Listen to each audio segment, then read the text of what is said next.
Hello दोस्तों, स्वागत है आप सभी का इस कुंडली एनालिसिस के अंदर। आज हम देखेंगे कि शनि जो है वो किस तरीके से अपने प्रभाव को करते हैं। क्योंकि कई बार ऐसा होता है, हम लोग सीधे सीधे ऐसे सुनते हैं कि शनि जो है वो योग कारक ग्रह हैं, तो उनका फल अच्छा ही जाएगा। लेकिन दशा किस हिसाब से अपने आप को कनेक्ट करती है और चीज़ें कैसे बनती हैं, इसको भी यहाँ समझने की कोशिश करेंगे। ठीक है, सबसे पहले देख लीजिए, यहाँ पे जो ये लगन कुंडली बन रही है 7 नंबर से बन रही है। ठीक है, और इनका भाव लगन भी 7 नंबर की कुंडली में ही रहने वाला है। जो इनका लगन है वो चित्रा नक्षत्र के हवाले, चित्रा नक्षत्र से कनेक्ट होने के कारण सबसे पहली कंडीशन तो क्या है, प्रभाव कहीं ना कहीं रहेगा मंगल का, साहस का, पराक्रम का। साथ ही साथ जो एक कैपेसिटी होगी व्यक्ति के अंदर वो होगी क्रिएटिव स्किल्स, क्योंकि चित्रा नक्षत्र क्रिएटिविटी के लिए जाना जाता है। दूसरा, जो नक्षत्र के स्वामी है मंगल, वो अपने साथ कैरी कर रहे हैं वेल्थ मेकिंग, सेकंड हाउस को और सेवंथ हाउस को, यानी कि लोगों को साथ में लेकर चलने की कैपेसिटी यहाँ पर व्यक्ति में बहुत अच्छी होनी चाहिए। प्लस वेल्थ मेकिंग को लेकर भी कैपेसिटी व्यक्ति के अंदर अच्छी होनी चाहिए। लेकिन इन दोनों ही भाव के स्वामी होकर मंगल राहु केतु एक्सिस में है और राहु के नक्षत्र में है, इसलिए कुछ स्ट्रगल्स इसमें रहेंगे। मंगल एक तो बुध की राशि में है जो कि उनकी शत्रु राशि मानी जाएगी और तात्कालिक शत्रुता की स्थिति बनती हुई नजर आती है। दूसरा, राहु के नक्षत्र में होने से भी कहीं ना कहीं वो प्रभावित हैं। ठीक है, इसीलिए जो थॉट प्रोसेस है उसमें क्या होगा, क्रिएटिविटीज तो बहुत अच्छी होंगी, लेकिन उस समय आप उसको उतने अच्छे से यूटिलाइज नहीं कर पाओगे। या तो कंफ्यूजन की स्टेजेस क्रिएट करता है ऐसा केस, या फिर कभी कभी चाहते बहुत ज़्यादा हैं लेकिन रिसोर्सेस उस समय उपलब्ध नहीं हो पाए, ऐसी स्थितियों को क्रिएट करती है ये सिचुएशंस। ठीक है, तो क्या इसको अच्छा माने या बुरा माने, तो यहाँ पे हम पहले ये देखते हैं कि बाकी के कुंडली के योग क्या कह रहे हैं। ये तो क्लियर कट है कि व्यक्ति के पास एक एक्स्ट्रा ऑर्डिनरी पोटेंशियल अपने आप आएगा। केतु और मंगल का कॉम्बिनेशन जो है वो भाग्य के अंदर मंगल को सपोर्ट करेगा। ऐसे स्थिति में लोगों के साथ जुड़ाव यानी कि सेवंथ हाउस और वेल्थ मेकिंग, इन दोनों में कहीं ना कहीं एक प्रगति तो होगी होगी। अब फॉर्मेशन को समझिए, इस कुंडली में शनि जो है वो योग कारक ग्रह तो माने जाते हैं, ये तो अच्छी चीज है। दूसरी चीज कि चौथे भाव के स्वामी होकर चौथे भाव में बैठे, वहां तक भी ठीक ठीक है। एक है वक्रावस्था, वक्रावस्था के होने के कारण ग्रह चेष्टा बली है। ठीक है, जो कि क्षेत्र प्रदान करने की कोशिश तो करेगा, लेकिन शनि यहाँ पे किसी दूसरे ग्रह से डायरेक्ट कोई योग नहीं बना रहे। ऐसी अवस्था में शनि अपने आप में सक्षम है, कोई कमी नहीं है इस बात की। लेकिन जब कभी भी चाहे वृषभ लगन हो चाहे तुला लगन हो, शनि अपने फल को अपने ही कारकत्व के हिसाब से देंगे। उनका कारकत्व क्या है, चीजों को धीरे धीरे करके बढ़ाना और फिर देना। दूसरी चीज, इस लगन कुंडली में क्योंकि शनि फोर्थ हाउस में ही बैठे हुए हैं, तो उनकी जो 10वीं दृष्टि है वो लगन के ऊपर जा रही है। जब कभी भी शनि की दृष्टि लगन पे पड़ती है तो होता क्या है, चीजें तो सारी की सारी होती हैं जो अपन चाहते हैं, लेकिन देर से होती हैं। इस कुंडली के अंदर भी कुछ फॉर्मेशन ऐसे ही बन रहा है। आपको धीरे धीरे करके राइज मिलेगा और तकरीबन तकरीबन एज ऑफ 36 के बाद जाके ज़्यादा बेटर कंडीशंस बनती हैं। क्यों? क्योंकि फोर्थ हाउस और फिफ्थ हाउस दोनों ही जो लॉर्ड है वो शनि के पास है। तो इन दोनों भाव को पूरी तरीके से एक्टिव होकर काम करने के लिए तकरीबन तकरीबन एज ऑफ 33-36 लग जाया करता है, पहली कंडीशन। दूसरी कंडीशन देखिए, योग किस तरीके से बने हैं। शुक्र और बुध का योग है। शुक्र इस कुंडली में फर्स्ट लॉर्ड भी है और 8th लॉर्ड भी है। बुध इस कुंडली में भाग्य के 9th लॉर्ड भी हैं, as well as 12th house के भी लॉर्ड हैं। तो ये एक तरीके से विपरीत योग भी बनेंगे। 8वें का और 12वें के स्वामी का संबंध, जो कि हेल्थ के पॉइंट ऑफ व्यू पे थोड़ा सा चैलेंजिंग हो सकता है। फर्स्ट हाउस के अंदर फर्स्ट हाउस का ही लॉर्ड जब 12th हाउस के लॉर्ड से प्रभावित हो तो थोड़ा सा हेल्थ के ऊपर खर्चे को दर्शा सकता है, एक चीज। दूसरी चीज, क्योंकि फर्स्ट एंड 9th हाउस का कॉम्बिनेशन है तो वो आपको प्रसिद्धि भी दिलाने की कोशिश कर सकता है। तो दोनों चीजें होंगी। पहले शुरुआत में हो सकता है थोड़ा सा हेल्थ को लेकर हमें समझना पड़े और आगे जाकर हमें धीरे धीरे एक ग्रोथ प्रोग्रेस मिलती हुई नजर आए। दूसरा कॉम्बिनेशन है वो गुरु और सूर्य का। देखिए, गुरु और सूर्य के कॉम्बिनेशन से पहले बता देता हूँ, भाव चलित को बनाएंगे तो शुक्र सेकंड हाउस का और सूर्य फर्स्ट हाउस के रिजल्ट करेंगे। ठीक है, अब इस कॉम्बिनेशन को जब हम रीड करेंगे तो 11th हाउस का लॉर्ड सूर्य अपने आप को 3rd हाउस और साथ साथ 6th हाउस के लॉर्ड के साथ कनेक्ट किए हुए। गुरु का यहाँ पे 6th हाउस से 12th में जाना और सूर्य के साथ संबंध बनाना, ये चीज जो है थोड़ा सा आपके फेवर में जा सकती है। क्यों? क्योंकि यहाँ पे यदि गुरु सूर्य से पीड़ित हो जाते हैं तो फिर वो आपके लिए विपरीत राजयोग की परिस्थिति बना देंगे, पहली कंडीशन है। ठीक है, और आपको सर्विस या जुडिशियल सर्विसेज से, ऐसे कॉम्बिनेशन में ये जो केस है, ऐसे में हम बोल सकते हैं जुडिशियल सर्विसेज से आपको एक अच्छा गेन देने की कैपेसिटी बना सकते हैं, क्योंकि ये योग 12th हाउस में काम करता है, पहला। दूसरी चीज जो यहाँ पे बन रही है वो क्या, आपका 10th हाउस के लॉर्ड होकर चंद्रमा वो जाके बैठ रहे हैं 5th हाउस में। 5th हाउस में बैठेंगे तो चीज वही आएगी, जॉब और सर्विस के बीच की बात। जो सेल्फ एम्प्लॉयड सर्विसेज है उसकी संभावना यहाँ से थोड़ी सी ज़्यादा बनती हुई नजर आ सकती है, क्योंकि जनता से जुड़ने की कैपेसिटी भी है और वाणी का प्रयोग करने की कैपेसिटी भी है।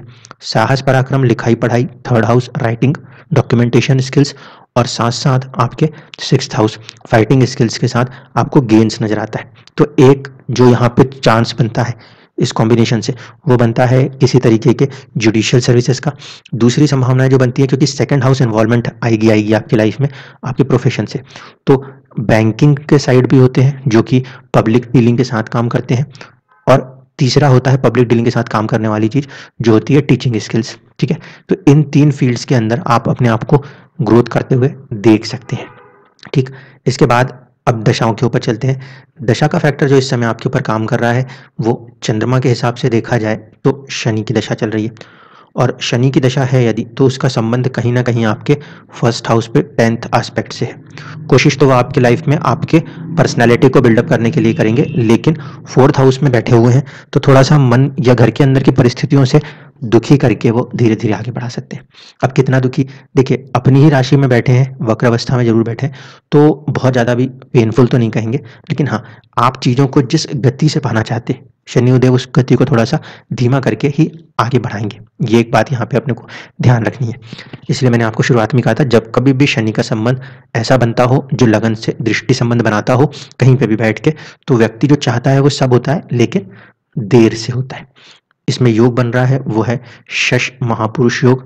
अब शश महापुरुष योग को समझ लीजिए वो क्या है। शनि क्योंकि इस योग को बनाते हैं, तो जो भी आपकी डिजायर्स होती, जो भी आपकी चाहते होती हैं, वो कहीं ना कहीं धीरे धीरे करके ही सही आपकी मेहनत से पूरी जरूर होती है। तो ये कॉम्बिनेशन आपको सपोर्ट करेगा, एक चीज।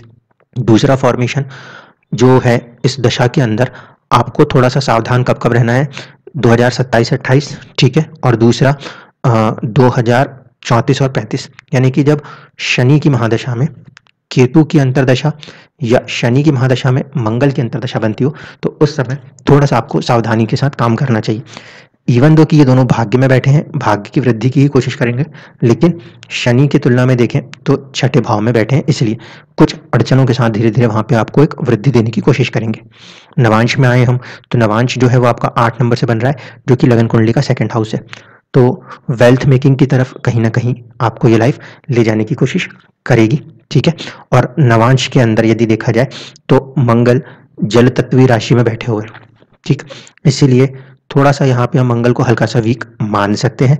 बट ओवरऑल कंडीशन में अगर हम देखने की बात करेंगे तो हमें यही चीज समझ में आती है कि आपका जो मेजर चार्ट फॉर्मेशन है वो किस तरफ जा रहा है।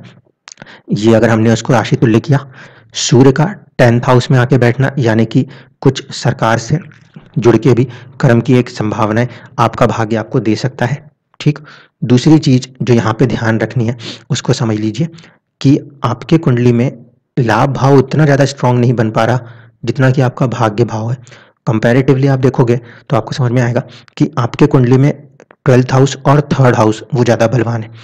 12th और 3rd के बलवान होने की वजह से एक तरफ से साहस और पराक्रम काफी ज्यादा है, ठीक है। सर्विस 6th हाउस बराबर में चल रही है और 12th हाउस उसके बराबर में चल रहा है, तो नुकसान वाली सिचुएशन ना बने, इसलिए कोशिश ये करिएगा कि 12th हाउस से जुड़े हुए कर्म के अंदर ही अपने आप को कनेक्ट कर लीजिएगा।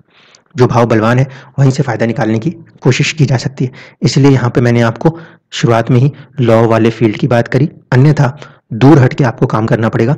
और दूर हट के काम करने के लिए फिर, क्योंकि यहाँ पे शनि का फॉर्मेशन है, तो कई बार ऐसा देखा गया है कि इतनी जल्दी वो अपने बर्थ प्लेस से दूर नहीं हटने देते, ठीक है। अगर ऐसी स्थिति भी बनती है तो तकरीबन फैमिली से दूर हट के जो प्रोग्रेस होती है उसमें आपको 33-36 के आसपास की ड्यूरेशन लग जाती है। फिलहाल आप 7.5 में चल रहे हो, और 7.5 में चलने के कारण कहीं ना कहीं जो कार्य क्षेत्र है, चंद्रमा से दशम पे दृष्टि पड़ेगी तो उसमें कुछ नए बदलाव की तरफ आपकी लाइफ आपको फोर्स या फोकस करने की कोशिश करेगी। शनि की दशा कहीं ना कहीं अंतर्दशा भी आपके ऊपर 2024 तक है, ठीक है। तो यहाँ पे पहले तो हेल्थ पे जरूर ध्यान रखना है, इससे इनकार नहीं कर सकते, ठीक। इस समय की अगर हम दशाओं को कनेक्ट करने की कोशिश करें तो शनि और शुक्र की दशा आपके ऊपर नजर आती है, जो कि कनेक्ट करने की कोशिश करेगी आपके पर्सनैलिटी को, क्योंकि शुक्र यहाँ पे फर्स्ट हाउस लॉर्ड है, स्ट्रांगली फर्स्ट हाउस में बैठे हैं, 8th हाउस ऑफ ट्रांसफॉर्मेशन को लेके बैठे, इसलिए 2023 के अंदर तक थोड़ी सी अप एंड डाउन के साथ चीजें चल सकती हैं। ये इसलिए कह रहा हूँ क्योंकि शनि की महादशा में शुक्र की दशाओं को उतना भी अच्छे में नहीं मानते, कुछ चुनौतियां जरूर रहती हैं, लेकिन इसके आगे जाकर धीरे धीरे आपको एक पॉजिटिव ग्रोथ बननी शुरू होगी। लगन के पॉइंट ऑफ व्यू से अगर हम दशा को देख रहे हैं तो हमें नजर आता है कि इस समय आपके ऊपर गुरु की दशा का प्रभाव है, इसलिए 2011 से लेकर 2027 तक लगन के पॉइंट ऑफ व्यू से अगर देखें तो 6th हाउस और 3rd हाउस एक्टिव है, जिसकी वजह से हमें हेल्थ पे थोड़ा सा फोकस करते हुए चलना चाहिए। चीजें 12th हाउस में कनेक्ट हो रही हैं, ठीक है। 12th हाउस या तो हॉस्पिटल से जुड़ता है या फिर योगा से जुड़ता है या विदेशों से जुड़ता है, तो ऐसी कंडीशन में अगर गेन्स को क्रिएट करना हो, जुपिटर कनेक्ट करता है लर्निंग को, एजुकेशन को, उसके साथ जुड़ के या बाहर हट के अपने आप को धीरे धीरे प्रोग्रेस की तरफ लेके जाया जा सकता है। शनि की जो दशा आपके ऊपर काम कर रही है वो आपको गेन्स देगी, उसका रीजन क्या है, आपके कुंडली में गुरु की दृष्टि शनि के ऊपर है, और जब भी शनि के ऊपर गुरु की दृष्टि आ जाए तो इसका मतलब है कि शनि अच्छे फल आगे देते ही देते हैं। अभी आपके ऊपर चंद्रमा से जब आप देख रहे हो तो दशा का प्रभाव शुरू हुआ है, कुछ इनिशियल स्ट्रगल्स रहेंगे नो डाउट, लेकिन जैसे जैसे आप अपने एज अप्रॉक्सीमेटली 36 क्रॉस करोगे आपके लाइफ के अंदर एक ग्रोथ का फेज नेचुरली स्टार्ट होगा, ठीक है, और फिर एक लॉन्ग लास्टिंग ग्रोथ आएगी। रीजन क्या है, शनि, बुध और केतु, ये तीनों के तीनों का प्लेसमेंट आपके कुंडली में अच्छा बैठा हुआ है, इस वजह से ये तीनों ही दशाएं धीरे धीरे करके आपको एक हाई पर्सनल राइज देने की कोशिश कर सकती हैं। आगे जाके फ्यूचर में किसी एक स्टेज पे 42 की एज के बाद हो सकता है कि आप पॉलिटिक्स की तरफ भी या चैरिटी वाले चीजों के साथ जुड़ के भी काम करना चालू कर दें। धन्यवाद।